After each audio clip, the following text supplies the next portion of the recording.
Alors, camarades peuple d'Afrique, citoyens du monde, mes chers frères et sœurs, ah non, le 15 août prochain, c'est une journée historique. Une journée hautement historique. Après plusieurs années de rupture, le président américain recevra sur le sol américain le président russe Vladimir Poutine. Trump va recevoir Poutine en Alaska vendredi prochain, 15 août. Ah, Macron ne peut plus s'asseoir, il ne peut plus manger, il ne peut plus dormir. Il faut que Brigitte lui chante les berceuses. Tout dormi, tout dormi. Mais malgré qu'elle chante ça, le Wawaron, il n'arrive pas à dormir. Il parle sur le... Avant d'écouter un peu, avant d'écouter un peu, j'ai un peu d'Afrique. Après, on décortiquer, on écoute un peu suivant. Sont connues et elles marquent aussi l'unité, pas simplement des Européens, mais de tous les alliés qui se sont retrouvés dans cette coalition des volontaires que nous avons bâtie ces derniers mois. Qui est de dire que nous tenons évidemment à cette unité, que nous voulons que tout ce qui concerne l'Ukraine soit discuté avec l'Ukraine, que nous voulons une paix qui soit robuste et durable, c'est-à-dire une paix qui règle à la fois les questions territoriales mais de garantie de sécurité pour l'avenir. L'échange avec le président Trump a permis d'éclairer ses intentions pour la réunion du 15 août prochain et nous a permis d'exprimer très clairement nos attentes et je tiens ici à l'en remercier. Et je crois pouvoir dire que plusieurs messages sont ressortis de l'échange que nous venons. C'est bon, c'est pas trop. Frère, ils sont allés faire réunion en prix avec Trump. Quand ils ont appris que Trump et puis Poutine vont se rencontrer en Alaska, aux États-Unis, là, ils ont bâti une coalition de volontaires. Les Européens, ils sont allés prendre des gens ici et là pour les mettre dans une coalition bizarre. Bon, votre coalition là même là, où est-ce que c'est quoi son rôle? Donc, ils ont commencé à courir derrière Trump. Il faut qu'on se voit. Dans le premier temps, ils disent qu'ils veulent participer à la rencontre. Trump dit vous ne participez pas à cette rencontre ici. Depuis que vous avez commencé la guerre en 2022 là, vous ne saviez pas qu'on pouvait tenir une rencontre avec Poutine. Vous avez initié quelle rencontre? D'ailleurs, même ce n'est pas vous qui avez demandé à Zelensky de renoncer de façon constitutionnelle. C'est-à-dire de prendre une loi pour la mettre dans la constitution ukrainienne qui interdit à Zelensky de discuter avec Poutine. Donc moi je viens initier ma rencontre maintenant, vous voulez venir vous asseoir, vous ne vous asseyez pas ici. Donc maintenant ils disent, bon, comme c'est comme ça, Trump, il faut que, bon, on se voit. Trump dit, vous voyez au moment, il va vous tard. Il dit, bon, on va parler au téléphone avec toi. Donc, ils se sont rencontrés aujourd'hui en Allemagne, et tous, ils sont assis, et puis ils ont mis écran comme ça, et puis ils ont fait visioconférence. Trump et puis ils sont assis comme ça, comme des élèves dans une classe, et puis Trump parle et il parle. Oui, monsieur, et puis ils écrivent. Frère, you don't mind. Donc, des responsables britanniques, eux ils disent, fermez votre bouche comme ça. Fermez-la. Selon le Télégramme, le média anglais le Télégramme, des responsables britanniques ont appelé à cesser de donner des conseils inutiles au sujet de la rencontre entre Donald Trump et Vladimir Poutine en Alaska. Ils ont demandé à ceux-là de se taire comme ça. Vous nous emmerdez, vous nous humiliez. Ça, c'est les Anglais même qui disent ça. Vous nous humiliez, vous nous rabaissez, vous nous chosifiez, vous nous bestialisez. Qu'est-ce qu'il y a? Vous vous comportez comme des paillassons, là. Vous courez derrière Trump, là. Oui, il va comme ça, vous le suivez. Vous êtes sa queue. Vous êtes sa queue. Donc, arrêtez ça, arrêtez de nous humilier. Frère. Donc, Zelensky, quant à lui, frère, André, lui, il dit qu'il ne veut même pas reconnaître les résultats même du dialogue. Oh, ça, c'est les deux grands du monde. Ce qu'ils vont décider là. Toi, tu peux faire quoi? Toi-même, Zelensky, tu demandes à l'Union européenne de t'aider à payer tes fonctionnaires. C'est-à-dire à payer tes soldats. Mais toi, tu n'as plus l'âme pour les payer. Au-delà de ça, Macron même là, la France même là, est endettée. Le Premier ministre français dit que chaque seconde, la dette de la France augmente de 5 000 € par seconde.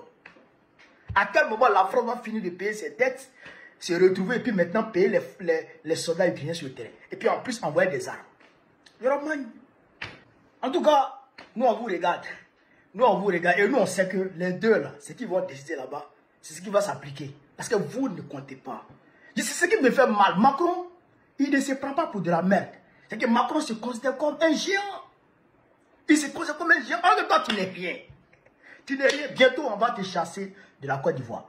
Bientôt. D'ici fin 2025, là, on va te chasser de la Côte d'Ivoire. Tu vas dire quoi encore? Rien du tout. C'est que la France est en train de tomber. Il faut prendre conscience. Prendre conscience et une nouvelle approche. Sois ami de la Russie au lieu d'être ennemi de la Russie. Tu es bête comment? Tu es bête comment? Hein? Tu es bête comment? Tes problèmes derrière Trump, André, un chihuahua. André, un véritable pantin. C'est pas la peine. Quelle honte. Fermez-la un peu. Vous les Européens, fermez-la un peu. Laissez Trump et puis Poutine discuter. C'est les grands du monde. Ils vont discuter et ils vont s'entendre. Et ils vont aller imposer leur résolution à l'Ukraine. Et puis ce qu'ils vont décider, c'est qu'à se passer. Ouais. Chers camarades d'Afrique, voilà ce que je voulais vous dire. Sur ce, vive l'Afrique libre, vive le panafricanisme, vive tous les présidents panafricains. Gbagbo, président de Côte d'Ivoire, l'octobre prochain. Inch'Allah, on est ensemble. Alors, camarades d'Afrique et de Côte d'Ivoire, mes chers frères, c'est de l'AES, peu de l'Iptako Gourmand. Je voudrais encore une fois me prononcer sur cette question de Petit Mossi, rentre chez toi, on va installer Gbagbo. Parce que vous savez, en communication, il faut être tenace. L'ennemi est en train de faire la manipulation, l'ennemi est en train de faire de la récupération, et nous ne l'accepterons jamais. Nous allons éclaircir les choses. Primo, de 1, je voudrais que tout le monde le retienne. Le slogan là, je ne le soutiens pas. Parce que moi-même, depuis que j'ai commencé ce combat, et la première vidéo qui m'a fait connaître, vous pouvez aller voir sur la page de Soleil de Paris, et vous pouvez voir là, c'est cette vidéo-là. J'ai dit dedans que Alassane Ouattara n'est ni ivoirien, ni africain. Il est français, il est américain. Quand ça va chauffer, il va fuir, il va aller se coucher en France ou aux États-Unis, et puis les Ivoiriens resteront dans le feu, dans le sang. Ça, je l'ai dit. Depuis 2020, ça était avant le début même de la révolution malienne. On ne parle même pas de celle du Burkina Faso, ni du Niger. À ce moment déjà, j'avais pris position contre Alassane Ouattara sur le terrain panafricaniste. Ça déjà, je voudrais faire cette précision. Et les faits sont là. Deuxièmement, le slogan là, si on veut le placer dans son contexte, on dit Petit Mossi, rentre chez toi, on va installer Gbagbo. On parle ici d'un Mossi, d'un Petit Mossi. Et ce Petit Mossi, c'est Alassane Draman Ouattara qui est visé par les marcheurs. D'accord? C'est Alassane Ouattara qui est visé par les marcheurs. D'accord? Même si il n'est pas Mossi, mais les Ivoiriens, dans leur grande majorité, considèrent tous les Burkinabés comme des Mossi. Ça, c'est une erreur de considération qu'on fait souvent, nous les Ivoiriens. Et c'est même pas nous les Ivoiriens seulement. Parce qu'à l'époque, même quand les Ivoiriens partaient en France, les citoyens français considéraient tous les Ivoiriens comme des Baoulés. Ça, souvent, ça arrive. Les citoyens se trompent. Mais en réalité, il y a plusieurs ethnies. Ça arrivait ici que j'ai su qu'il y avait plus de 64 ethnies au Burkina Faso. Donc ça arrive. Je ne dis pas que ça dédouane nos camarades. Mais en tout cas, ça arrive. Vous comprenez? Donc, je voudrais faire cette précision. Troisièmement, je voudrais vous appeler à faire attention à la manipulation et à la récupération. D'accord? Regardez cette photo. On dit, c'est ma page Gbagbo Fils Kony. Le 7 octobre 2016. Ça, c'est la date, selon eux, la date de la publication. Hein. Or, ce qu'il faut comprendre, pour ceux qui me connaissent déjà, j'ai commencé à faire les vidéos sur les réseaux sociaux en 2019. Ma première page s'appelait l'Afrique d'abord. La page qui m'a fait connaître. La page s'appelait l'Afrique d'abord. Et cette page a été sautée par Facebook. J'avais atteint 241 000 abonnés.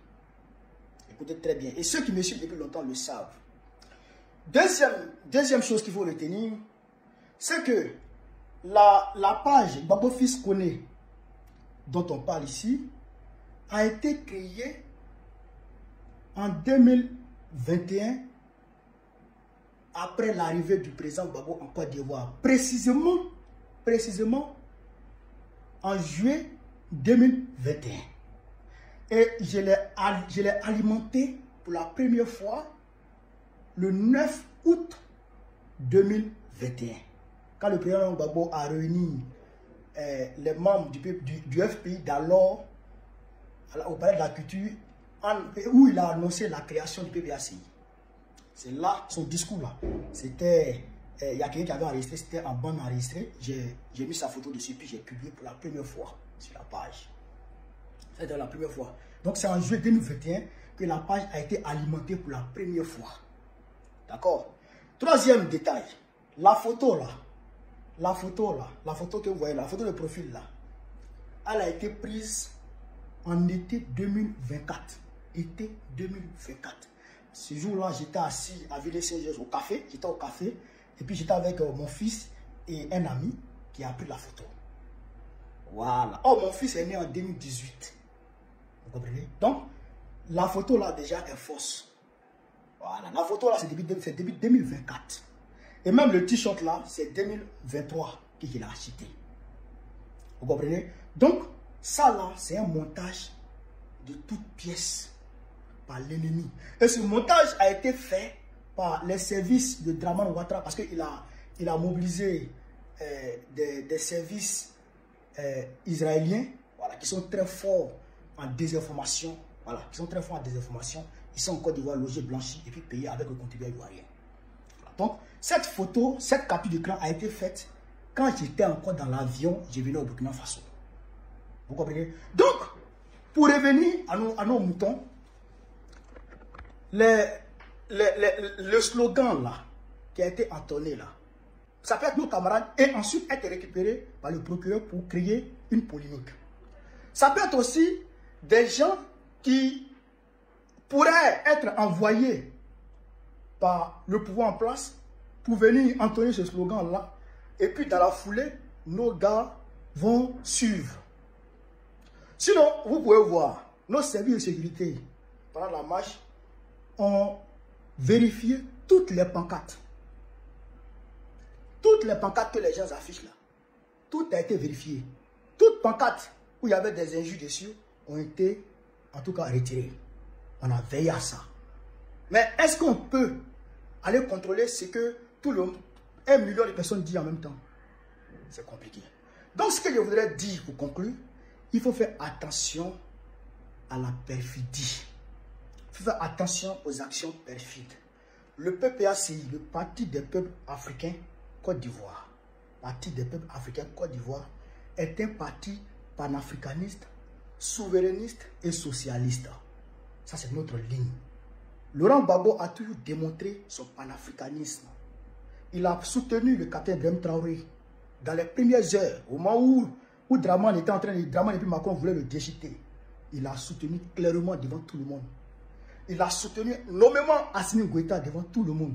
Il s'est opposé à la tentative honteuse de la CEDEAO et la France d'aller attaquer le Niger. Il s'est opposé clairement à ça.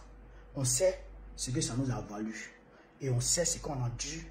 Et on sait ce qu'on encaisse dans cette voie panafricaniste que nous avons prise. Et c'est parce que Gbagbo est dans cette voie panafricaniste qu'il a été embêté en France. Qu'ils ont tenté de le tuer en France. Ce n'est pas à cause de Gbagbo ou non. Ceux qui passent le temps à insulter Ouattara Burkinabé là, sur les panels là, mais ils sont nombreux en France là-bas. Ils sont beaucoup là-bas. Ça n'intéresse pas les Français. Ça n'intéresse pas les gens. Ce qui leur fait mal là. Et ils l'ont dit, quand le journal de TFM m'a appelé, il a dit que j'ai soutenu le référendum du Mali en 2023. Et que selon lui, Assimi Goïta me paye.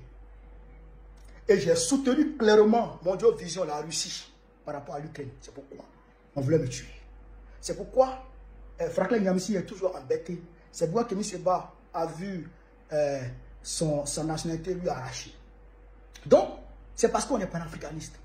Voilà. Donc, il faut retenir ça et il faut faire attention à la manipulation.